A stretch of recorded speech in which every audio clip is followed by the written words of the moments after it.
Men of Reddit, what are some less obvious red flags about men you would want to caution women against? If you hear a little voice inside you that says I can change this man, he is not the man for you. My mum taught us don't worry if a guy dresses like a dork. That is one thing you can change, but make sure he's good on the inside. You can't change that. I'm colorblind. If it wasn't for my wife, my outfits would be all fucked up. Years ago I was leaving for work one morning and as I'm walking out the door she started yelling, "Whoa, whoa, whoa, what are you doing?" Me. What her? You're wearing green pants and a purple shirt. You look like the Joker. Edit. A letter. That's why I'm a grown-ass man who still goes to my mum for fashion advice. I'm colorblind. She catches when something I look at doesn't match or is not the color I thought it was. And it helps she actually had good fashion sense. If that voice tells you I'm okay with suffering because I love him, keep in mind your children will suffer too, involuntarily. Why do women want to change the man they fell in love with? If he changes, he won't be the same man, but it'll be his fault when it falls apart. She didn't fall in love with him. She fell in love with his potential and the version of her man she created in her mind. Sometimes he starts out sweet, kind, attentive, love-bombing, and you fall for that version. Then you're stuck with the demeaning, cold, angry man. You've glimpsed the good. Hell, it could have lasted months. So you try to save him and change him back. It's not always the case. Sometimes we'll make poor decisions off the bat, but a lot of the times, guys just know how to hide their worst side at first. This goes for both genders, but don't date someone under the assumption that they'll change something fundamental about themselves. Not fair to either of you. Many moons ago, the first girl I ever dated, remember thinking, I love this girl and it would be perfect if only insert several fundamental qualities about her that were not compatible with me. Of course it didn't work out. Then I repeated that mistake about 6 more times. On the 7th long-term relationship I remember not being able to come up with anything I would change. We've been together for 10 years, married for 5. She's amazing. And perfect. I still wouldn't change a thing. Look at this guy getting 7 dates. Don't trust a man who can joke about others but can't take it. Edit. I know that this can apply to women. The thing is, I shouldn't need a disclaimer just to gain permission to critique men, and some of you shouldn't need to drag women down just to acknowledge a personality flaw.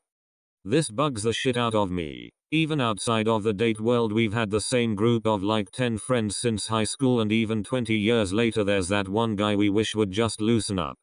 In my experience, this is more of a self-confidence and self-esteem issue. It might help to build him up a bit. Maybe throw a half compliment, half joke at him and see how he reacts. When someone is declaring multiple times they are not a certain way without prompt, they are actually that way. Also the opposite, if they are claiming unprompted that they are a certain way, they probably aren't that way. I am an empath. Proceeds to suck all the air out of the room by talking incessantly about themselves. Edit. Thank you for the replies. Please stop commenting to point out the lack of nuance in my comment. I'm aware of it, and lots of people have already pointed it out. I'm a nice guy. Repeat several times in first few dates. Narrator. He was in fact not a nice guy. Some would even go so far as to describe him as an asshole. Any aversion to taking responsibility? The older I get, the more I find that the men I respect most aren't the ones with great achievements to their names, but rather the ones who aren't afraid to own their shit. I considered it a great disappointment when the government department I worked for stopped allowing people to own and follow through on customer issues.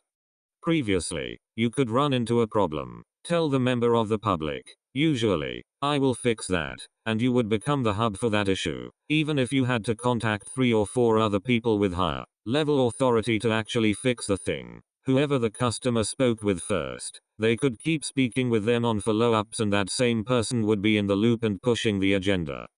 After that was dropped, we ended up with the old stereotype of customers being forwarded from one person to another, often going around in loops, with no one actually ever taking responsibility for getting the issues resolved. What was the rationale for the change, if it was communicated to you? The idea for these changes is normally that there won't be a single person causing a bottleneck. Any person can address any issue as they come in. However, I find it normally works to diffuse responsibility and ownership of issues while causing frustration. If you deal with someone new every time, you not only feel less connected, but you have to go through the same explanations every single time. Blaming their childhood on treating you and others like rubbish. Had an ex that would always blame his exes for why they went wrong, and went as far as calling his recent ex a slut because she would want him to watch their son to have me time. I ignored so many flags from that dude. Crazy. If a guy is doing the minimum of what you want in a long-term relationship at the beginning, it's going to be well below your standards after a few years. I would expect about half of what you see in the first year. Yes, Mum told me 30 years ago that marriage doesn't make your relationship better. This is as good as it's ever going to be. Can you be happy if this is the peak? I realized that no, I didn't want to mother a grown man. I wanted an equal partner. Best decision ever. No shade on his character. Just not the match for either of us. Exactly. A wise woman once told me the chores you do in the first year of marriage will always be yours. Same principle for all aspects of a relationship. If you value it more, you always will be saddled with the emotional work also. This one is extremely obvious, yet I've seen dozens of women still make the same mistake. If he's rude, selfish and possessive before you're dating, he will not change once you start dating. I don't know why so many women think that a man will have an epiphany and become better once they get in a relationship. People very rarely change. If anything, I would say he would be on his best behavior when you first meet, which means that his behavior is only going to at best stay the same, or get worse. Agreed. While it's common to be a bit nervous on a first date, nervousness doesn't make someone act like an asshole. If it starts there, it's going to get worse. If he's dumb, but thinks he's smart. Yet, a smart person is one who isn't afraid to say I don't know, then let's look that up. Made me feel like a genius just now. I usually say I care enough about the subject to make an opinion, but I'll look into it. If anything happens to him and he always shifts blame to someone else, or something else, or the situation, that is a big red flag. Sooner or later everything will be your fault. Also, if their story, complaint, rant, or explanation sounds too one-sided, again unable to take blame themselves, they are lacking empathy. Red flag. Someone told me to notice how they react when they are mad. When you have to cater to his needs wants over your own with no compromise. It can be something as only watching shows that he wants, or doing things only he wants to do, or ordering takeout that only he likes. Oh, this makes me think of a man I was seeing, and we went to the mall together, and I went into about 7 different stores he wanted to go into. Sports stores, video game stores, comic stores. I finally found a store I'd like to go into, and not even 5 minutes in he says, "Come on, we're leaving." Man, just the ordering me to do as he says was enough, but I couldn't believe that I couldn't be in one store I liked for not even a couple minutes. Ugh. I had one just like this. We were once in a game shop for 45 minutes. I don't game and have no interest in it, but he loved it, so I tried to be interested and didn't complain. Asked questions, etc. We then went to a shop where I needed to buy stuff and he flat refused to even enter. I pointed out we just did almost an hour in the other shop and he screeched like a toddler, "You can't force me to like this shit," gesturing wildly at the shop. We got stared at a lot. I went in alone while he sulked outside. Reader, that shop was the supermarket. We needed food. He also couldn't be forced to cook, do his laundry, tidy up, etc. He'd spend hours washing, waxing and vacuuming his car. Shitty old VW. Not the cool retro kind, the shitty kind. And he considered that a household chore.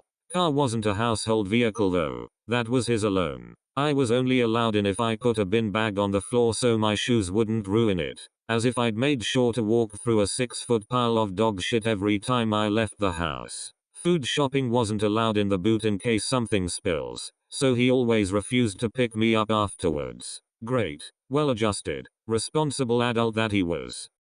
If they don't like dinosaurs. Facts. If yo man doesn't have a favorite dinosaur, they ain't yo man. They just another bitch. Get yo man WHO likes stegosauruses. Bitch. When he looks to you as his sole source of happiness, entertainment, This usually means that they lack the ability to manage their own emotions or have healthy coping mechanisms. In addition, if you are in it for the long term, there will be times that you will get sick of each other and a guy needs some hobbies that can take his attention away to give you space. This can be an open door for manipulation. My husband always tells me I'm his entire life. Any moment when he is not at work he wants to be with me. He has no friends. When we were dating I thought it was so refreshing to have a man put me first and be obsessed with me. After being married for a few years I am suffocating. He blames me for absolutely every problem since I'm the only person he interacts with outside of work. A green flag to look for is long-term friendships. Long-term friends require good communication skills and emotional intelligence. It's also a pretty good indicator that they are willing to compromise for someone's emotional needs.